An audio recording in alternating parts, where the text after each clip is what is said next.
Canada. We're home to 20% of the world's fresh water supply and the largest boreal forest in the world. We're the second largest country in the world by landmass, and a third of that is still wildlife. Our national flag is a maple leaf. It's no wonder that we used to consider ourselves great defenders of the natural world. But then something happened.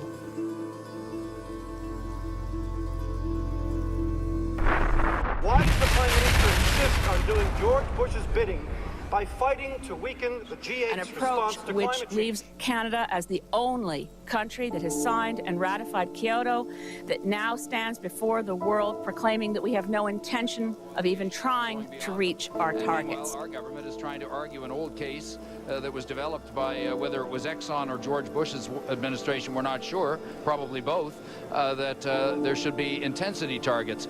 That was designed as a technique to bamboozle people. Looks like Canada is the only one to believing formally withdraw from the UN secret that conference. temperatures have been rising right around the world.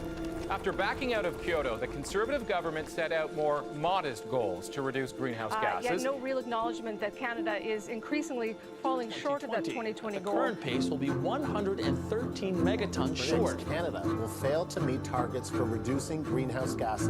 What you promised was a long way from what you delivered. Canadians attack. Canada is trading integrity for money. Comparison to Hiroshima hurts Canada's economic giant. I've had an average of 2 crude oil spills of some kind or another every single day for the past 37 years. Research libraries across the country, some with data going back 100 years, consolidated. It's really something out of an Orwellian novel. Democracy Watch has asked the Information Commissioner to investigate whether or not it is legal for scientists to be prevented from speaking. On stage, Canada's Green Report Card has not exactly earned impressive grades. Rated Canada's climate policy the worst in the wealthy world.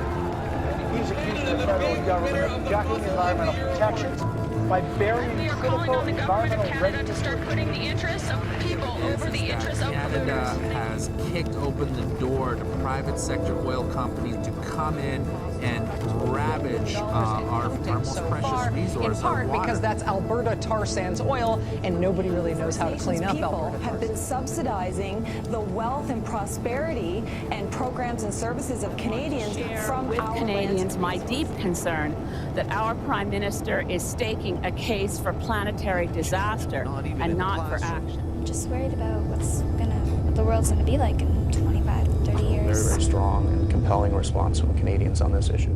Yet Stephen Harper doesn't seem to put climate change on much of a pedestal here. Over the past 10 years, our government has obliterated environmental protection policies. It shrugged off First Nations treaty and inherent land rights. It's muzzled publicly funded scientists. And it's also obstructed international progress to address climate change. Now our government seems to think that it can completely ignore its own commitments to climate action. But there's another Canadian tradition that's quickly being torn to shreds, and that's the great Canadian myth of apathy and complacency. Because we are standing up and we are coming together like never before. We are fighting relentlessly to purge our country of the gross injustices of our own government. We are standing up for ourselves, for each other, and for our future together. Amid tens of thousands of protesters, thousands of campaigns for hundreds of causes, it's no wonder that our individual voices often feel like they're drowned out in the echoes of dissent. But we have tasted the opportunity for change, and we will chase it down however long it takes.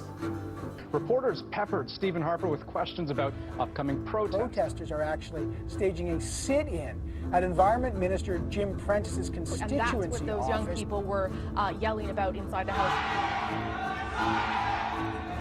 Canada's Idle No More movement gathers Hunger momentum. strike by Attawapiskat Chief There Theresa are also Smith. reports Spence has made a will and is prepared for death. Walked into Ottawa today. Hundreds more greeted them as they reached Victoria Island, and thousands were on Parliament. I don't know what a flash mob is, but Sounds a bit disconcerting. Native and environmental groups are spearheading many of the demonstrations. Hundreds of people. Critics staged a massive rally in Vancouver today, and they weren't the only ones. A national day of action drew together environmentalists, First Nations, and concerned citizens. Protesters walked right onto the stage within a few feet of Stephen Harper. In fact, more than 100 rallies like this were staged right across the country. We have witnessed just the tip of the iceberg, the bleeding edge of our capacity as a united force against social and environmental crimes. And each one of us who stands up is a shard of evidence in the name of that pursuit. And that's really powerful.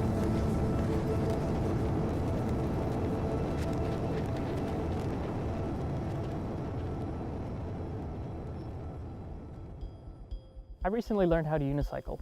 Not exactly a noble or academic achievement, but it did remind me of the struggle that we all go through to learn to stand up for our beliefs. I feel really privileged to be able to speak out, and I feel like it is a privilege, and it is something that we learn, not something that we're born with.